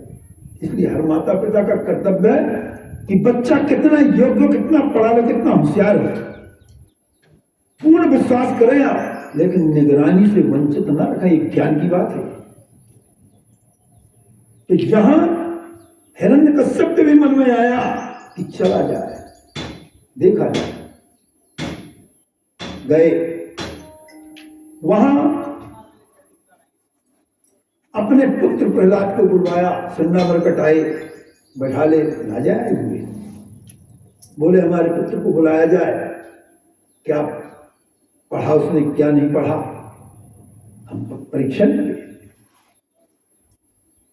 आया प्रहलाद, हिरण्यकश्यप ने पूछा पुत्र कैसी पढ़ाई लिखाई चल रही? बोले पिताजी बस पूछो मत, सुंदर, अति सुंदर पढ़ाई। अच्छा बताओ इतने दिन में तुमने क्या सीखा? उसने एक ही बात बताई, श्रीमन नारायण नारायण नारायण श्रीमन। सब बोलो, श्रीमन्नारायण नारायण नारायण श्रीमन्नारायण नारायण श्रीमन्नारायण नारायण नारायण श्रीमन्नारायण नारायण श्रीमन्नारायण नारायण नारायण श्रीमन्नारायण नारायण श्रीमन्नारायण नारायण नारायण श्रीमन्नारायण नारायण सबरी के बेरे सुदामा के तंदुल सबरी के बेरे सुदामा के तंदुल सबरी के बेरे सुदामा के तंदुल सबरी के बेरे सुदामा के तंदुल रुचि रुचि भोग लगारायण श्रीमन्नारायण नारायण श्रीमन्नारायण नारायण श्रीमन्नारायण नारायण नारायण श्रीमन्नारायण नारायण गज और ग्राह लड़े जल भीतर गज और ग्राह लड़े जल भीतर गज और ग्राह लड़े जल भीतर गज और ग्राह लड़े जल भीतर लड़त लड़त गज हारायण श्रीमन्नारायण नारायण नारायण श्रीमन्नारायण नारायण नारायण श्रीमन्नारायण नारायण नारायण श्रीमन्नारायण नारायण नारायण श्रीमन्नारायण नारायण नारायण श्रीमन्नारायण नारायण नारायण। बोलिए जगज्जननी मां जगदम्बा की जय हो। तो प्रहलाद जी ने यह सुंदर भजन अपने पिता हिरण्यकश्यप को सुना दिया। तो सुनाया तो प्रहलाद ने, पर जान पर बन आई संगा और मरकट, तुमको मैं सजा देके ही रहूंगा। ये सिखाते हो तुम मेरे मंदिर में, हमारे राज्य पर रह करके हमसे तनख्वाह प्राप्त करके और हमारे ही आदेश का पालन नहीं करते। हमने गाइडलाइन दी है ना शिक्षा विभाग को कि हमारे राज्य में इस प्रकार की शिक्षा दी जाएगी। भगवान कोई विष्णु नहीं, भगवान में स्वयं अपने आप को भगवान कहता था हिरण्यकश्यप, कोई नहीं, जो हूं मैं। खाना तुमको कौन देता है? मैं देता हूं। पानी कौन देता है? मैं देता हूं। तुम्हारी रक्षा कौन करता हूं? मैं करता हूं। फिर उसका नाम क्यों लोगे? नहीं लोगे। ये उसका आदेश था अपने पूरे राज्य। आखिर उन्होंने प्रार्थना किया संगा मरकट ने, हे राजन, अगली बार ऐसी गलती नहीं हो। हम तो इसको ऐसी शिक्षा नहीं देते, पर ये पता नहीं कहां से सीखता है। पर हमने तो कभी ये शिक्षा दी ही नहीं। पर ठीक है, अगली बार से ध्यान रखेंगे और कोशिश करेंगे कि ये इस प्रकार की लाइन को परित्याग करके जो आप लाइन दिखा रहे हैं उस लाइन पर चले। हिरण्यकश्यप आ गए। कुछ समय और व्यतीत हुआ। हिरण्यकश्यप जब दोबारा गए तो उन्होंने पूछा, क्यों हमारे बच्चे को आपने शिक्षा दी? बोले हाँ, बड़ी सुंदर शिक्षा दे दिया हमने।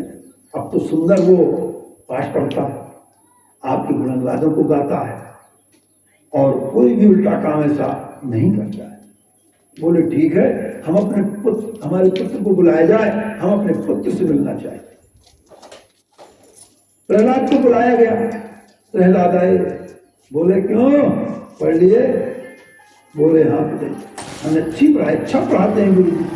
अच्छा ये बताओ कि क्या पढ़े, इन्होंने क्या सिखाया?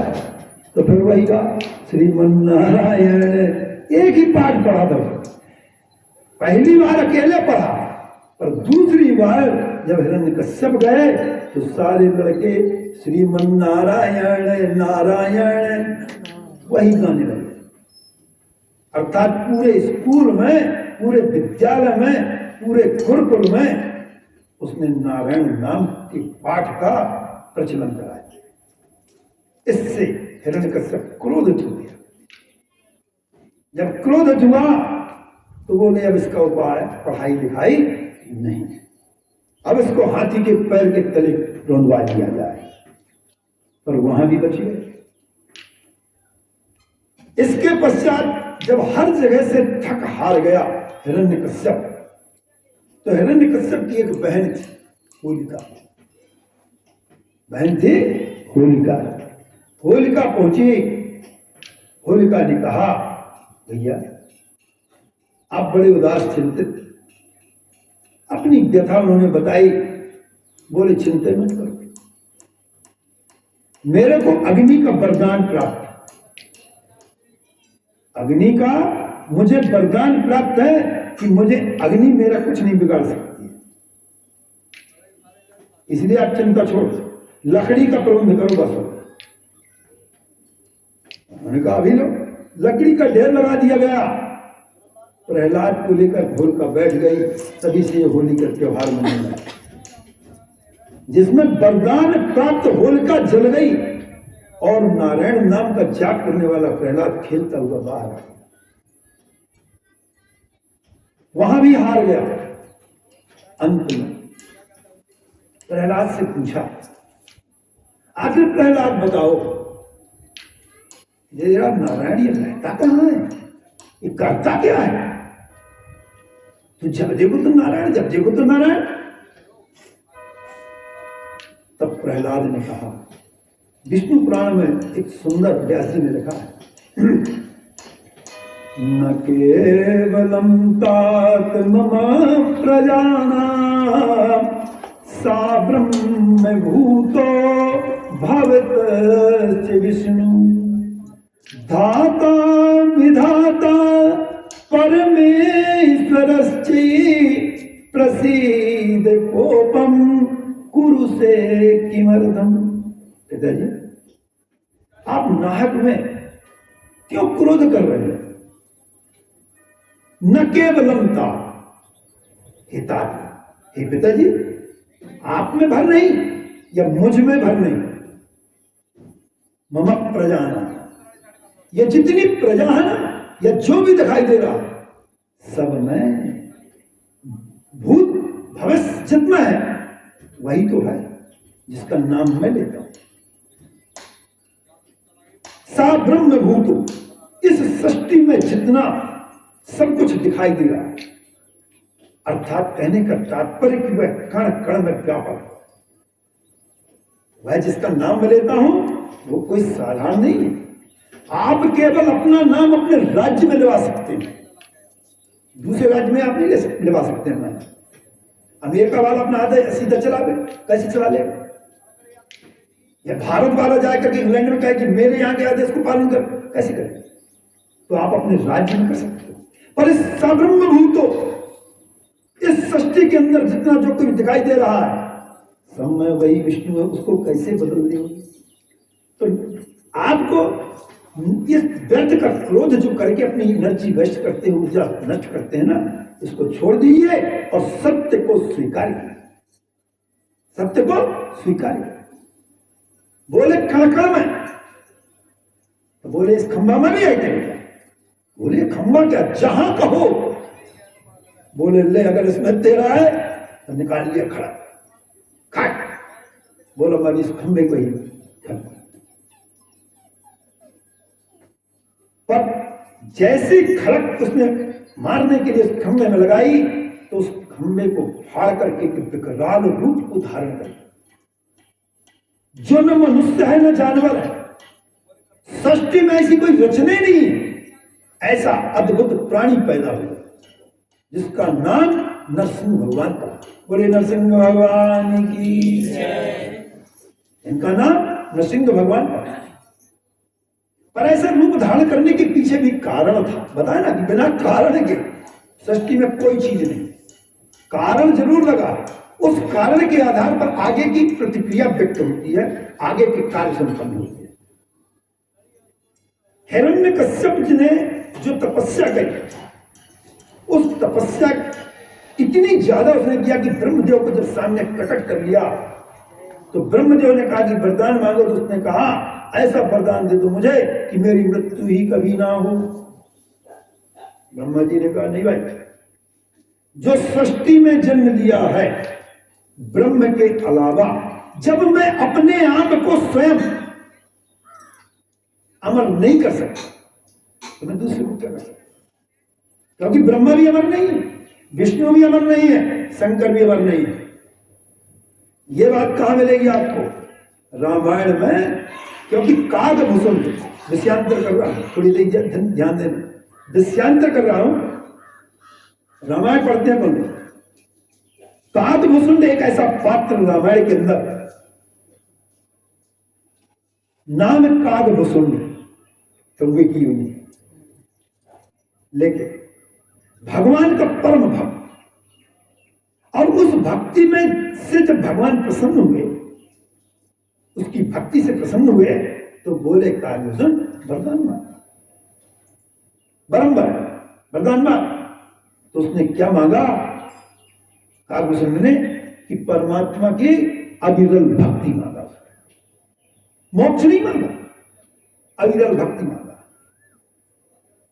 सब लोग तपस्या करते हैं मोक्ष के लिए, कि पुनरपि जन्मम पुनरपि मरणम के मार्ग से मुक्त होकर के और परमात्मा का तत्व, परमात्मा में विलीन हो जाना, उसको मोक्ष कहते हैं। क्योंकि हम परमात्मा के तत्व हैं, परमात्मा का समान विद्यमान है। तो यह परमात्मा का तत्व, जिसके बारे में कहा गया है शास्त्र में कि यह बार बार मरता है, बार बार जन्म लेता है। कैसे जन्म लेता है? एक मनुष्य जब पैदल चलता है, उदाहरण दे रहा हूं, एक मनुष्य जब पैदल चलता है ना, तो आप अपना जब कदम उठाते हैं, पैर उठाते हैं आगे रखने के लिए, जब तक आपको आधार नहीं मिलेगा आपका पैर रख ही नहीं जाएगा। रखने के लिए कोई आधार नहीं मिलेगा, आपका पैर रख ही नहीं जाएगा। और धोखे से रख गया तो क्या नुकसान हो जाएगा? तो खाई कितनी है हम नहीं जानते, वो तो चलने वाला बताएगा ना कि कितनी खाई थी।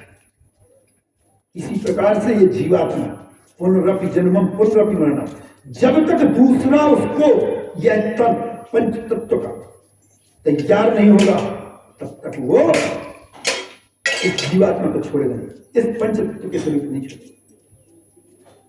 यह विधि का विधान है।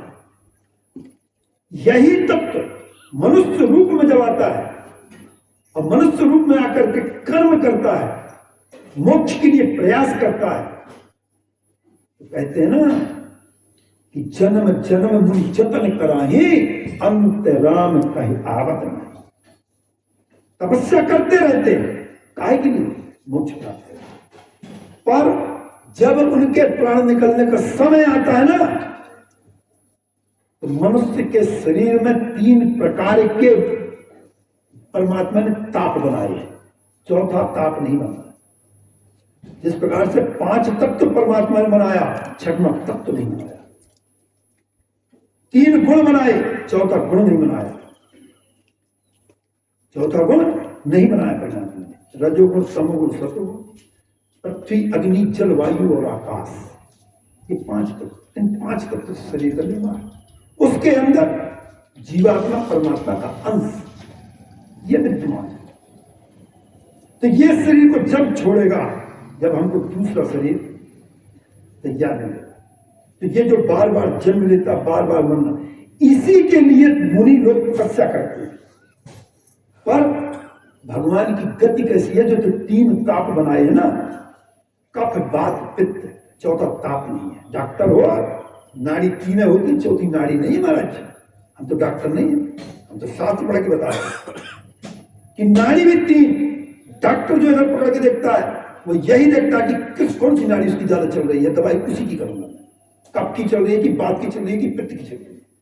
और यही 3 प्रकार के ताप मनुष्य का जब अंत समय आ जाता है तो कंठावरुद्धे कफवात पित्तौ, ये 3 प्रकार के जो ताप है ना, ये मनुष्य के कंठ को अवरुद्ध कर देते हैं, जिसके कारण जन्म जन्म की जतन कराही अंतराम कहिया बतना। क्यों? कफ और वात पित्त ने आपके गले को चौक कर दिया तो आप राम कहते ही नहीं बनेगा, वाणी ही नहीं निकलेगी, अवरुद्ध कर दिया। इसीलिए उस समय पर कहते हैं ना, राम राम कहा, राम राम कहा, पर जब वाणी निकलेगी तब कहोगे। तो कहते गंगा जल डाल दीजिए, तुलसी जल डाल दो, गीता सुनाए दो तो कल्याण हो जाए शायद। पर दूसरे के सुनाने से अलग है और आपके मुखारबिंद से निकल जाना। लेकिन कागभूषुंड ने, मुनि लोग तो तपस्या करके मोक्ष प्राप्त करना चाहते हैं, पर कागभूषुंड ने मोक्ष नहीं प्राप्त किया। अविरल भक्ति उसने वरदान मांगा कि जब जब इस पृथ्वी पर मैं जन्म लूं तो केवल आपके गुणानुवादों को गाऊं और आपके चरणार बिंदों पर ही मेरा मन।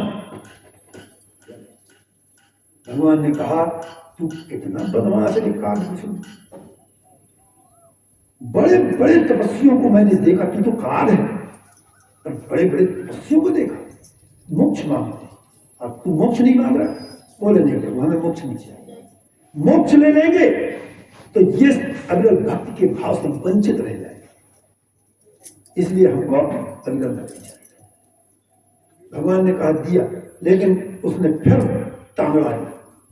कागभूषुंड बहुत बदमाश था, माने दिमाग का तेज तीव्र बुद्धि का था। फिर उसने टांग अड़ा दी।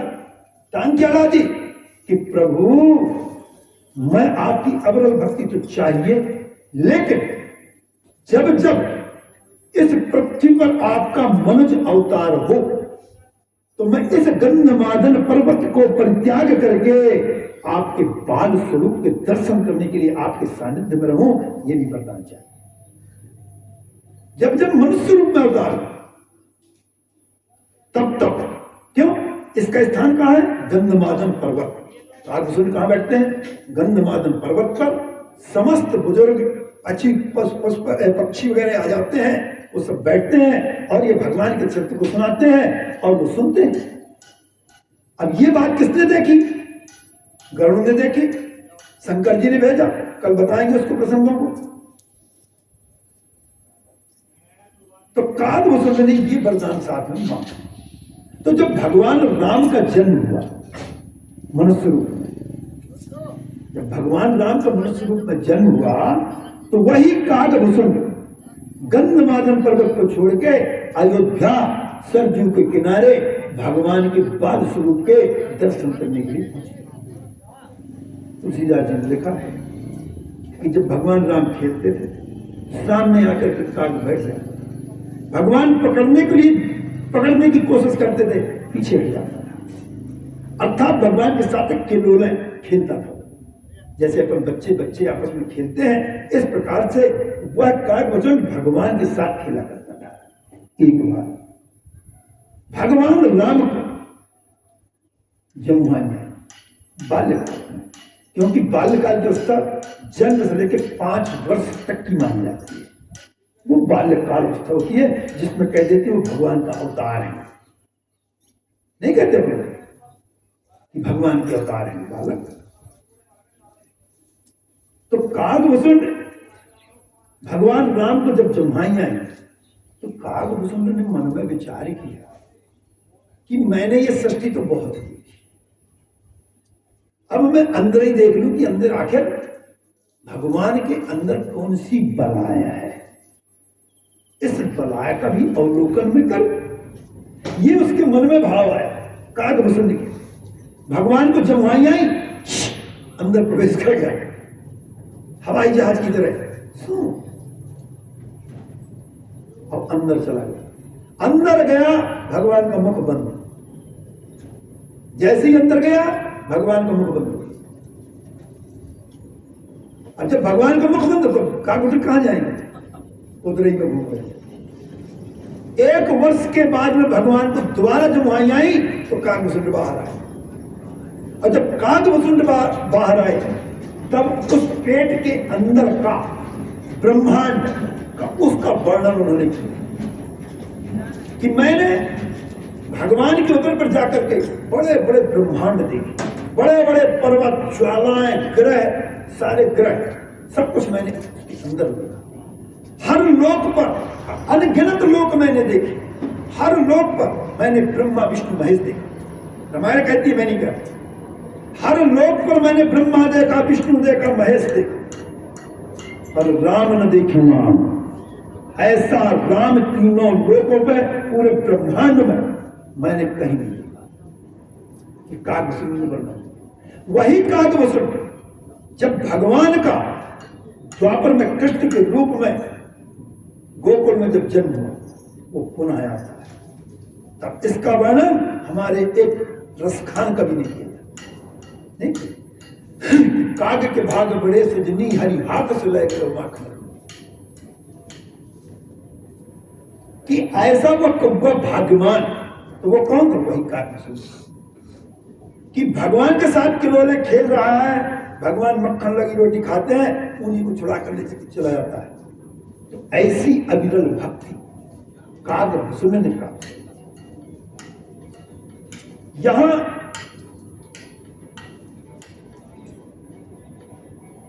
हिरण्यकश्यप ने भी नाना प्रकार की भक्ति की, नानी प्रकार से वो किया, जिसके कारण ब्रह्मदेव प्रकट हुए। ब्रह्मदेव ने वरदान दिया, लेकिन उसने वरदान वो मांगा जो असंभव। फिर भगवान ब्रह्मदेव ने कहा कि तुम और कोई दूसरा वरदान मांगो। तब उसने कहा, उसी को प्रारूप को बदल करके, बात वही है, पर उसको ढंग को बदला। कैसे बदला?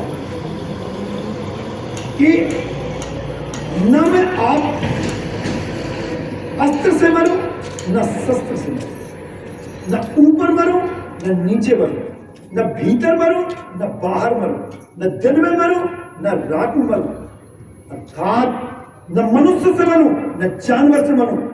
कहने का तात्पर्य ब्रह्मदेव कि आपकी बनाई हुई सृष्टि के किसी भी चीज से मैं न मरूं। आपकी बनाई हुई सृष्टि, आपका बनाया हुआ महीना, किसी से मैं न मरूं।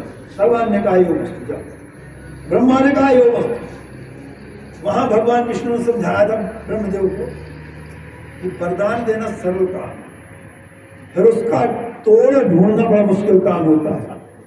तो आप तो बड़ी जल्दी दे दिए थे, पर हमसे पूछा ना जो हम तोड़ ढूंढ बाकी थे, कहां से हम ला के चेहरा लगा के उतार लेते हैं, नाना प्रकार से आप उनको कष्ट पैदा कर देते हैं। तो ये भाई गलत बात है। अगली बार से ब्रह्मदेव होशियार रहिएगा। अब तो ठीक है, आपने दे दिया, अब हम देखें। तो जैसे खंभे में मारने के लिए लगाया, आधा शेर आधा मनुष्य, विकराल स्वरूप, बड़े बड़े नेत्र, बड़े बड़े दंत, दांत, नाखून बड़े बड़े, विकराल स्वरूप देख करके, और उनकी जो गर्जना, वहां जितना लोग वहां उपस्थित थे, उस गर्जना मात्र से सबकी चड्डियां गीली हो गई। केवल प्रहलाद ही एक ऐसा था कि जो मन प्रसन्न हो गया।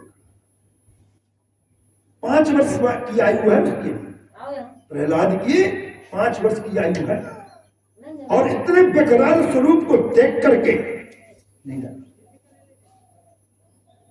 भगवान प्रकट हुए, हिरण्यकश्यप को पकड़ा और सीधे उठा करके, और देवी में एक पैर बाहर और एक पैर अंदर करके बैठ,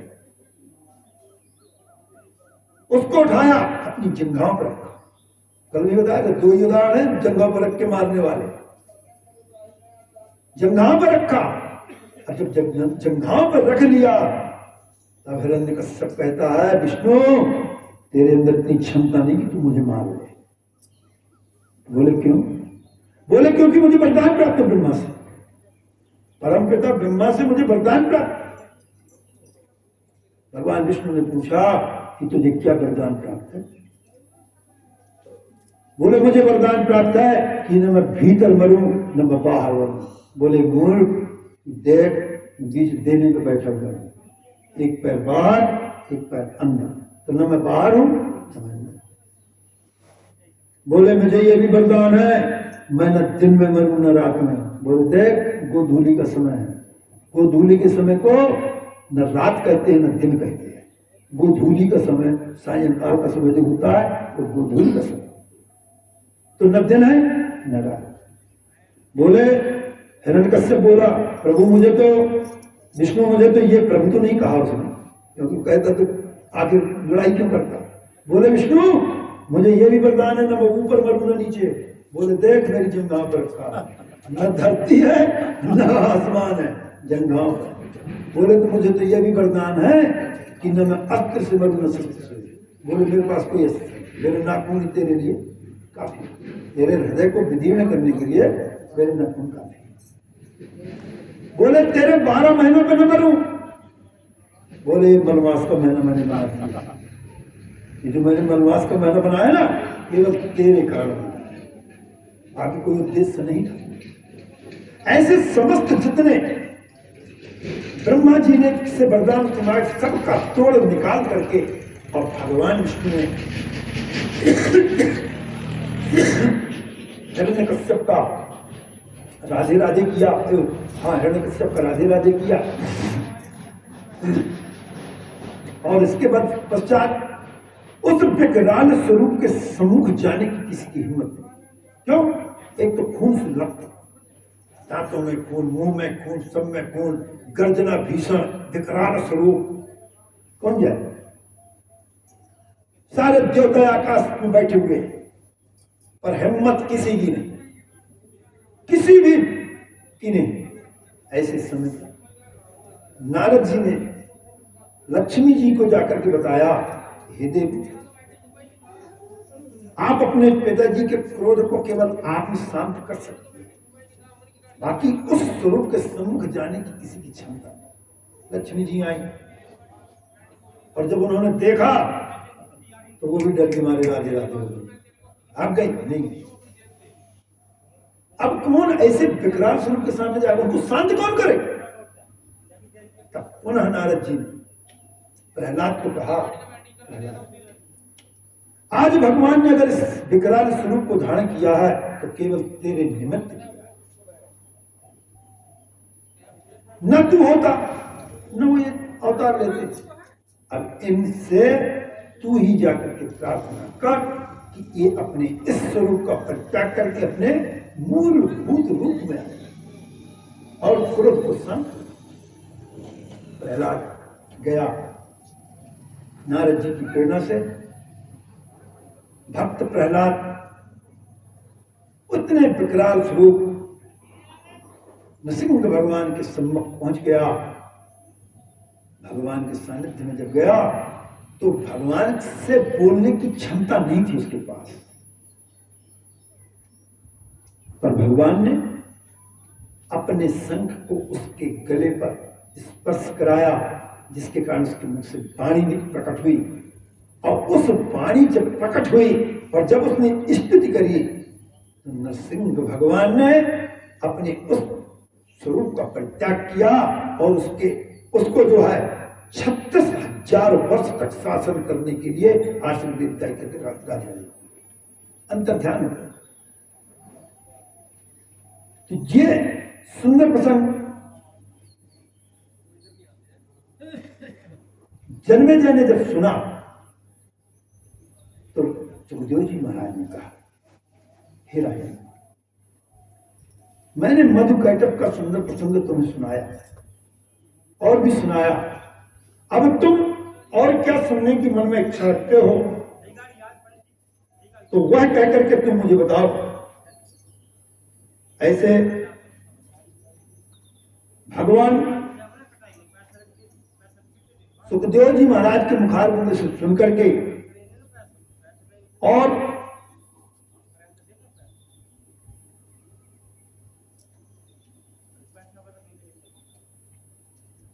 जन्मेजय ने कहा कि प्रभु आपने मुझे सब कुछ सुनाया है।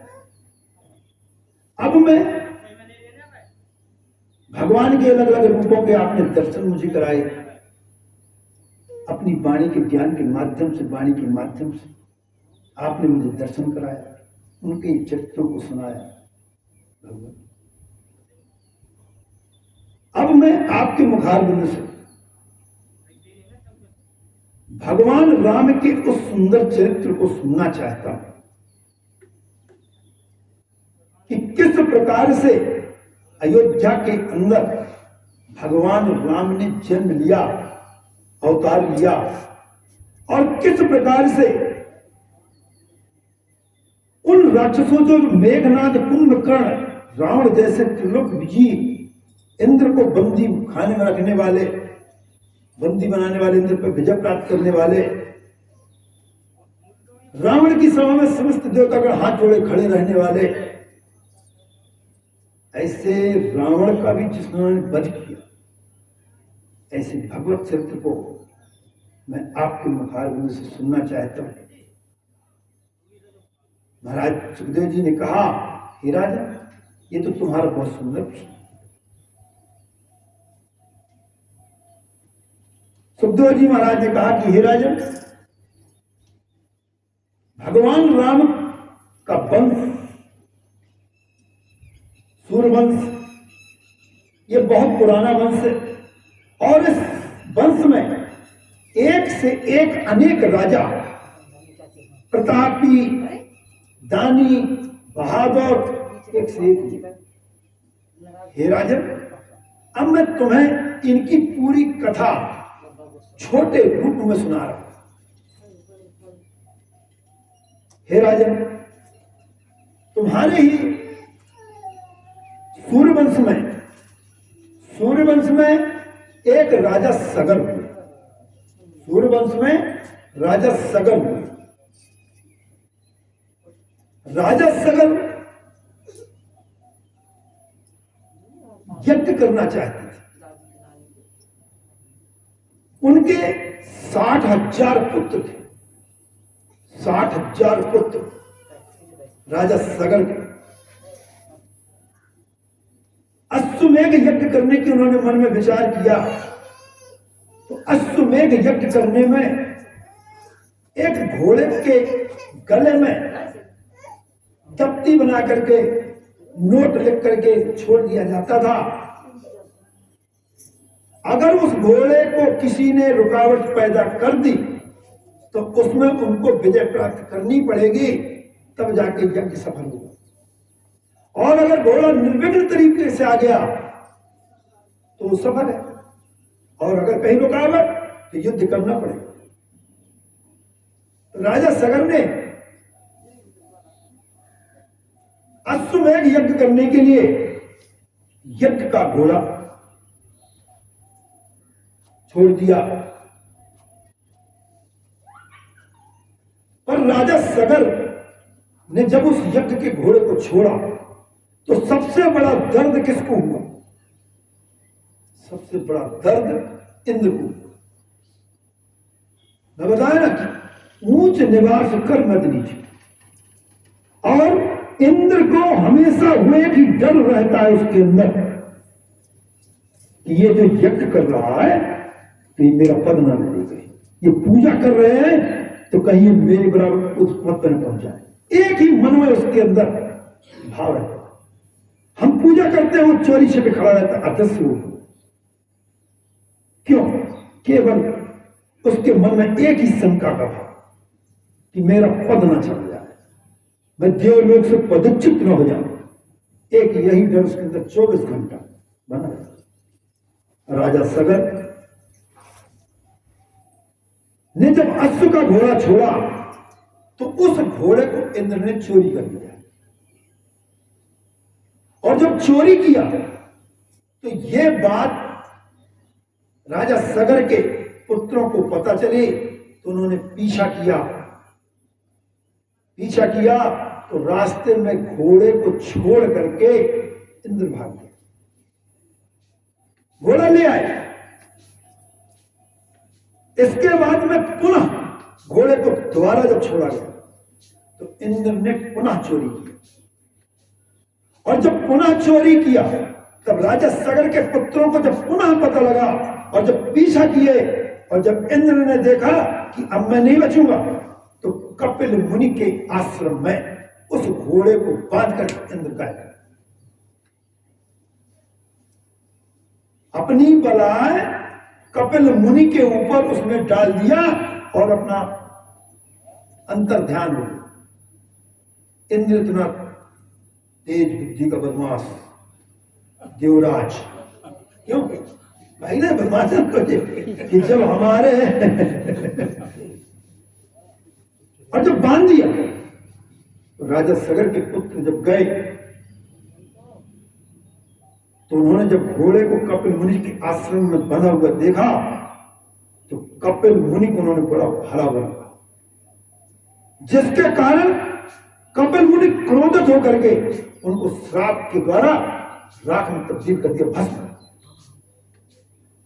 तो बताओ इंद्र बदमाश व्यक्ति ना, जिसने राजा सगर के 60,000 पुत्रों का वध करवा दिया, राख की ढेरी बनवा दी, उसको को कहा देवता, दयालु, करुणा के सागर क्या कहोगे, दीनबंधु क्या कहोगे? जो किसी के पुत्रों को मरवाए थे, अब जिस नाम से आप पुकारना चाहें ये आपके ऊपर डिपेंड करता है? तो इस प्रकार जब 60,000 पुत्रों को कपिल मुनि ने अपने तपोबल के द्वारा अग्नि प्रकट करके उनको भस्म कर दिया श्राप के द्वारा, और जब ये बात पता चली राजा सगर को, तो राजा सगर व्याकुल हो गए पर कुछ भी नहीं कर पाए, उनके प्राण हो गए। उसके बाद अनेक 3 पीढ़ी उसके बाद हुई, उन 3 पीढ़ियों ने उस राजा सगर के अपने माने पूर्वजों के, राजा सगर के पुत्र पूर्वज कहलाए, उनका कल्याण करने के लिए नाना प्रकार का प्रयत्न किया, लेकिन कोई सफल नहीं। 4थी पीढ़ी में जाकर के जब भागीरथ इनके वंश में पैदा हुआ, तो भागीरथ को जब ये प्रसंग पता चला तो भागीरथ ने सबसे पहले तपस्या करी गंगा की, माता गंगा की उन्होंने आराधना की। उस समय पर माता गंगा ब्रह्मा जी के कमंडल में विद्यमान थी, ब्रह्मा के कमंडल में विद्यमान थी। भागीरथ के तपस्या से प्रसन्न होकर के गंगा प्रकट हुई, पूछा कि आखिर मुझे याद करने का क्या कारण? भागीरथ ने कहा कि हे मां, हमारे पूर्वज कपिल मुनि के श्राप के कारण भस्म हो गए, और जब भस्म हो गए तो राख की ढेरी में, इसलिए उनको मोक्ष नहीं मिला, उनका कल्याण नहीं हुआ। इसलिए हे देवी, मैं आपसे प्रार्थना करता हूं कि आप मृत्यु लोक में चलें और उनको पवित्र करें। गंगा ने कहा, तुम्हारी भक्ति से भागीरथ मैं अति प्रसन्न हूं, मैं चलने के लिए तैयार भी हूं, लेकिन मृत्यु लोक में मेरे वेग को धारण कौन करेगा? क्योंकि जब मैं स्वर्गलोक से मृत्यु लोक में जाऊंगी तो मेरा वेग बहुत विकराल होगा। उस वेग को धारण अगर कोई नहीं करेगा तो मैं मृत्यु लोक को पार करके पाताल लोक को चल जाऊंगा, इतना वेग रहेगा। भागीरथ संशय में पड़ गया। आखिर उन्होंने पूछा कि हे माता, तो आप ही इसका उपाय बता दें, क्योंकि मेरे पास जितना उपाय था मैंने प्रयत्न किया, आप तक थी मेरी पहुंच, मैंने कर लिया, अब आगे अब आप ही उपाय बताएं। उस समय माता गंगा ने भागीरथ को शंकर जी के विषय में बताया। हे भागीरथ, मैं चलने के लिए तैयार हूं, इस मृत्यु लोक में मेरे पेट को धारण करने वाला कोई नहीं, त्रिलोकी में कोई नहीं, केवल और केवल शंकर जी ही एक ऐसे हैं जो मेरे वेग को सहन कर सकते हैं। बाकी और कोई त्रिलोकी में कोई नहीं। इसलिए हे भागीरथ, मुझे मृत्यु लोक में ले जाने के पहले तुम्हें शंकर जी को प्रसन्न करना पड़ेगा ताकि वह मेरे वेग को धारण कर सके। गंगा जी की प्रेरणा से भागीरथ ने भगवान भोलेनाथ की अखंड भक्ति करी, जिसके कारण भगवान भोलेनाथ उसकी भक्ति से प्रसन्न हुए और गंगा के वेग को धारण करने के लिए राजी हुए। गंगा आई, भगवान ने अपनी जटाओं को उन्होंने धारण किया।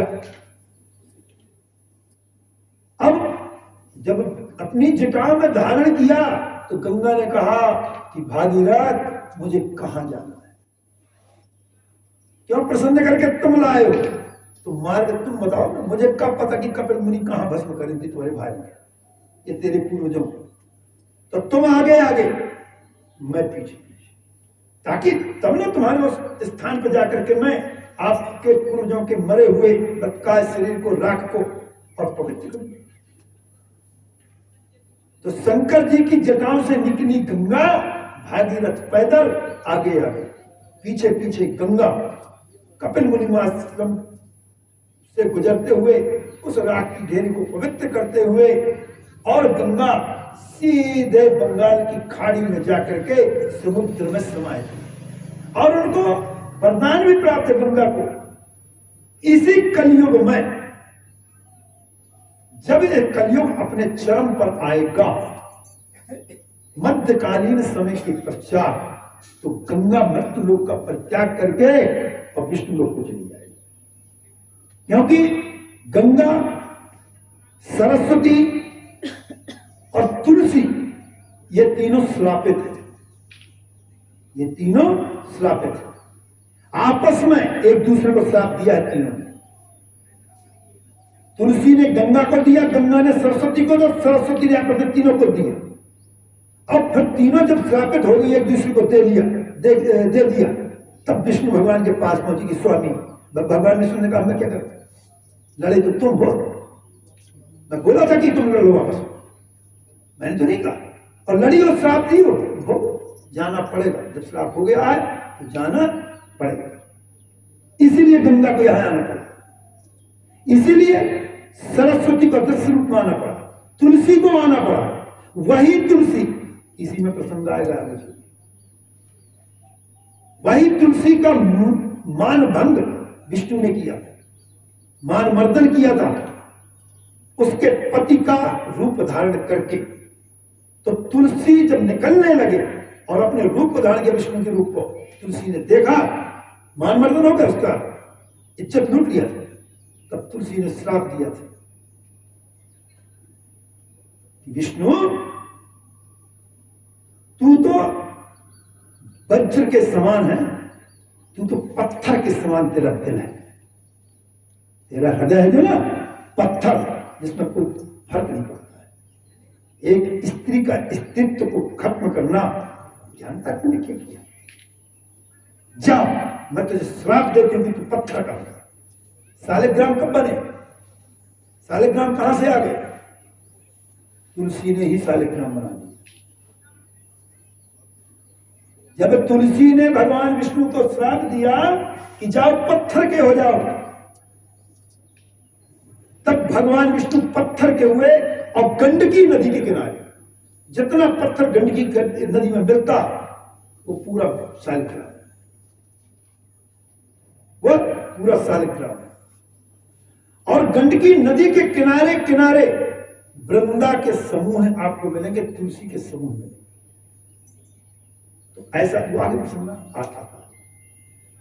तो इस प्रकार से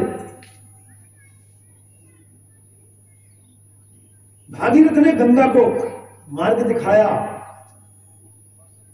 और वहां इनके पूर्वज कपिल मुनि के पुत्र के रूप में, राग के रूप में जो परिवर्तित हुए थे, सबका भागीरथ ने कल्याण गंगा के द्वारा कराया। इन्हीं के वंश में आगे चल करके हरिश्चंद्र हुए, जिन्होंने सत्य को धारण करने वाले ऐसे राजन हुए कि जिन्होंने सत्य के ऊपर अपने आप को बिक्री कर दिया, अपने पुत्र को बिक्री कर दिया, पत्नी को बिक्री कर दिया। वो भी प्रसंग आएगा कि काशी में जाकर के इनके ऊपर क्या गुजरी, किस प्रकार से बिक्री हुए, फिर कैसे पुत्र रोहित का मृत्यु हुई, किस प्रकार से सारे प्रसंग। बस ज्यादा सुनाने का टाइम नहीं, वैसे आप थोड़ी थोड़ी सुना स्पष्ट टाइम। फिर इन्हीं के वंश में राजा दशरथ, तो दशरथ भी ऐसे हुए कि चौथे पन तक निपुत्री रहे, संतानोत्पत्ति ही नहीं हुई। 3 रानी रख के बैठे और 15 का बच्चा किसी का, संतानोत्पत्ति नहीं। तब उन्होंने अपने गुरुदेव वशिष्ठ जी की आज्ञानुसार पुत्रेष्ठ यज्ञ करवाया, और उस पुत्रेष्ठ यज्ञ को करवाने के कारण इनके यहां चौथे पन्न वृद्धाकाल पर 4 पुत्रों की प्राप्ति हुई, और चारों पुत्र एक साथ पैदा हुए। और आगे का प्रसंग अब कल सुनाया जाए। अब यही क्यों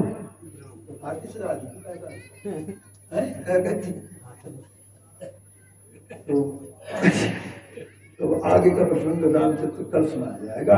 अब यही हम अपनी वाणी को वृंदावन बिहारी लाल की जय, बोले जगदम्बा मां जगदम्बा की जय।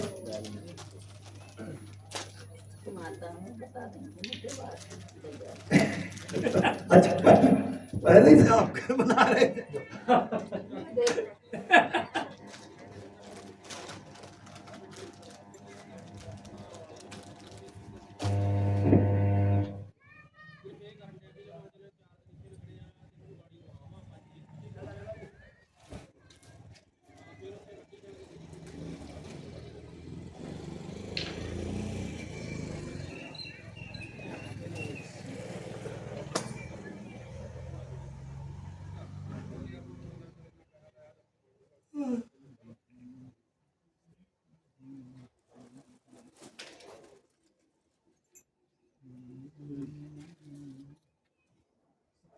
ज्यादा अगरबत्ती जले भाई मैंने रहा कि हमें आँखी में भरत, हमें आँख बंद करना पड़ा। ओम श्री राम जय राम जय जय राम, ओम श्री गाइए जय जय राम, ओम श्री राम जय राम जय जय राम, ओम श्री राम जय राम जय जय राम, ओम श्री राम जय राम जय जय राम, ओम श्री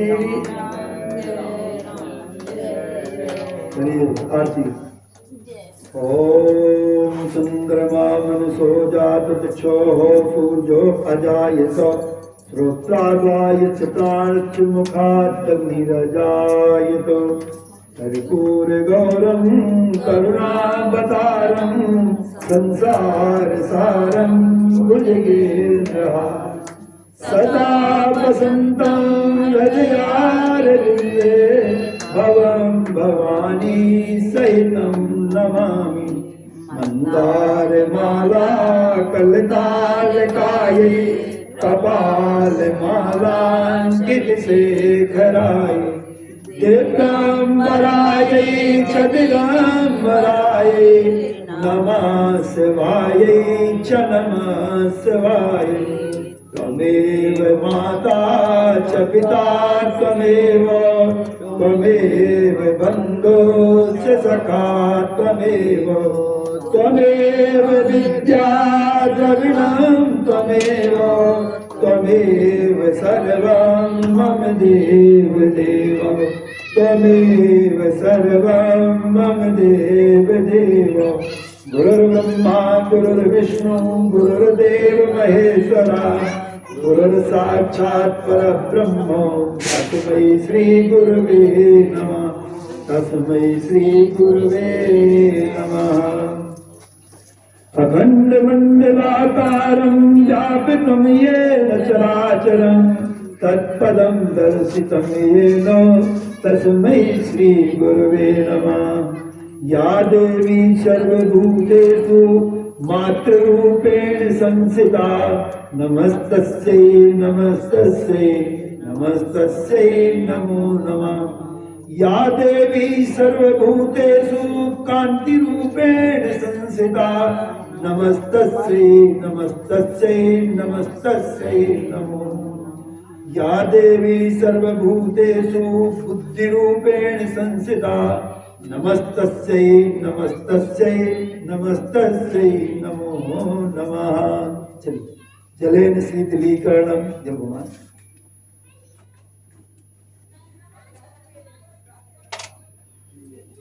पुष्पै देवादिवंदनम आरोग्यार्थे आत्माभिवंदनम। परिक्रमा कर लीजिए। ओम यानि कानि पापानि जन्मांतर्गतानि च तानि तानि प्रणश्यन्ति प्रदक्षिणां पदे पदे। बोले जगत जननी माँ जगदम्बा की जय। वो चावल पुष्प ले पुष्पांजलि अक्षत पुष्पाणि हस्तौ गृहीत्वा अस्मत् पुष्पांजलि। ओम यज्ञेन यज्ञमय जन्ति देवास्तानि धर्माणि प्रथमान्यासन्नो एहनाकं महिमाना सचन्त यत्र पूर्वे साध्याः सन्ति देवाः। हरिः ओम एकदन्ताय विद्महे वक्रतुण्डाय धीमहि तन्नो दन्ती प्रचोदयात्। हरिः ओम तत्पुरुषाय विद्महे महादेवाय धीमहि तन्नो रुद्रः प्रचोदयात्। हरिः ओम नारायणाय विद्महे वासुदेवाय धीमहि तन्नो विष्णु प्रचोदयात्। हरिः ओम कात्यायन्यै च विद्महे कन्याकुमारी च धीमहि तन्नो श्री शक्ति प्रचोदयात्। हरिः ओम अंजनी नंदनाय विद्महे वायुपुत्राय धीमहि तन्नो श्री हनुमत् प्रचोदयात्। हरिः ओम हंस हंसाय विद्महे परमहंसाय धीमहि तन्नो श्री गुरुवर प्रचोदयात्। सेवन्ति कामकुल चंपक पाटलाब्जे पुन्नाक जात करवीर रसाल पुष्पै बिल्वप्रवाल तुलसी दल मंजरी भी त्वां पूजयामि जगदीश्वर मे प्रसीद। नाना सुगंधि पुष्पाणि यथा कालोद्भवानि च पुष्पांजलिर्मया दत्त ग्रहाणि परमेश्वरी। अकमन पुष्पांजलि समर्पयामि। श्री दुर्गा देवीभ्यो नमः। आवाहेश्वर मंडल देवताभ्यो नमः। पुष्पांजलि समर्पयामि। बोलिए जगत जननी माँ जगदम्बा की जय। बोलिए गणेश भगवान की जय। बोलिए शंकर भगवान की जय। बोलिए पार्वती मैया की जय। बोलिए लक्ष्मी मैया की जय। आवाहेश्वर मंडल देवताओं की जय। गांव के सभी देवी देवताओं की अपने अपने माता पिता की अपने अपने गुरु महाराज की हनुमान जी महाराज की मात नर्मदे शरण करे की लाज है तुम राखो मेरी मात। दोनों भुजा पसार के धरऊं चरण पर रामचंद्र की जय। बोले हनुमान जी महाराज की जय। आसने तिलका